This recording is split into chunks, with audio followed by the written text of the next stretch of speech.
Bonjour à tous, aujourd'hui il n'y aura pas de sommaire mais je vous l'affiche en haut à droite de votre écran. Le marché des transferts a ouvert ce lundi 8 juin et la semaine a été plutôt mouvementée. Premièrement, Paul Bernardoni a signé au SCO d'Angers pour 4 années et pour une valeur estimée à 7 millions d'euros.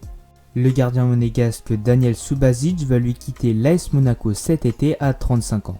Lucas Touzard, le jeune espoir français, va achever son prêt avec l'OL le 30 juin. Il ne jouera donc pas la Ligue des Champions avec Lyon mais rejoindra le Hertha Berlin. On peut noter aussi la signature en professionnel de pas mal de jeunes joueurs dans les clubs de l'Hexagone, dont Hugo Bertelli, espoir de l'OM à seulement 16 ans. Dans la continuité du mercato, plusieurs rumeurs disent que Thiago Silva ne re-signera pas de contrat avec le PSG la saison prochaine. Après 8 ans passés au club, le capitaine parisien devrait tout de même rester en Europe, puisque dans un live Instagram, il a dit « J'ai encore des objectifs à atteindre en Europe ». Le Conseil d'État a pris sa décision ce mardi 9 juin, il a décidé de valider la fin de saison et le classement de la Ligue 1, mais suspend les relégations de Toulouse et Amiens. Pourquoi cette décision de suspendre les relégations ? Eh bien tout simplement car la convention qui lie la FFF et la LFP expire le 30 juin, elle ne sera donc pas applicable pour la saison 2020-2021. Le juge a donc demandé à la Ligue et à la Fédération de réexaminer la question du format de la Ligue 1 pour la saison 2020-2021. Ce jeudi, dans un communiqué, la FIFA a autorisé à ce que les joueurs puissent jouer dans un maximum de 3 clubs différents pendant la saison 2019-2020. La FIFA a aussi autorisé l'ouverture du mercato avant la fin des compétitions. En effet, selon ce même communiqué, ce serait pour éviter tout problème en ce qui concerne les joueurs se retrouvant sans emploi. Alors que la Première Ligue va reprendre le 17 juin, la Ligue de football anglaise a décidé de remplacer le nom des joueurs au dos des maillots par le slogan Black Lives Matter, qui veut dire en français « La vie des Noirs compte ». La Ligue anglaise a également autorisé à ce que les joueurs mettent leurs genoux à terre, avant ou après le match, pour rendre hommage aux personnes victimes de racisme.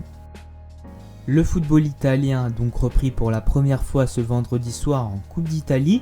Cette demi-finale opposait la Juventus de Turin à l'AC Milan et s'est terminée sur le score vierge de 0-0. C'est donc Cristiano Ronaldo et son équipe qui vont en finale car au match aller, le match s'était fini sur un match nul 1-1. En ce qui concerne le football allemand, il y a la Coupe d'Allemagne où le Bayern s'est imposé face à Francfort mercredi soir. Il va donc affronter en finale le Bayer Leverkusen qui avait battu la très valeureuse équipe de Saarbrück 3-0.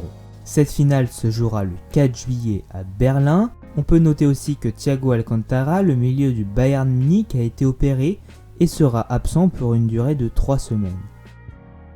La Liga espagnole a repris ce jeudi soir avec le derby sévillan FC Séville-Betis Séville. C'est le FC Séville qui s'est imposé 2-0 avec des buts de l'ancien Marseillais Lucas Ocampos et du Brésilien Fernando. Le club marseillais a communiqué ses nouveaux maillots pour la saison prochaine.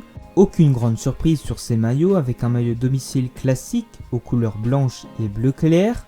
Le maillot extérieur lui est bleu marine avec des dizaines de bâtiments symbolisant la cité phocéenne. On voit également le classique logo Puma et le partenaire principal du club Uber Eats.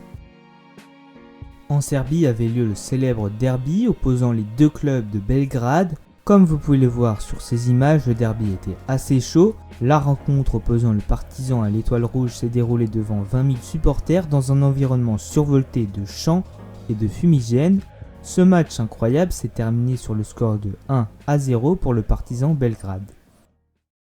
Je vous remercie d'avoir suivi ce point. N'hésitez pas à vous abonner en activant la cloche, c'est important, à liker, à commenter et à partager. Je vous laisse maintenant répondre dans les commentaires si vous préférez l'ancien format avec 5 actus décryptées dans le détail ou ce format où je présente plus d'actualités mais où je rentre moins dans le détail.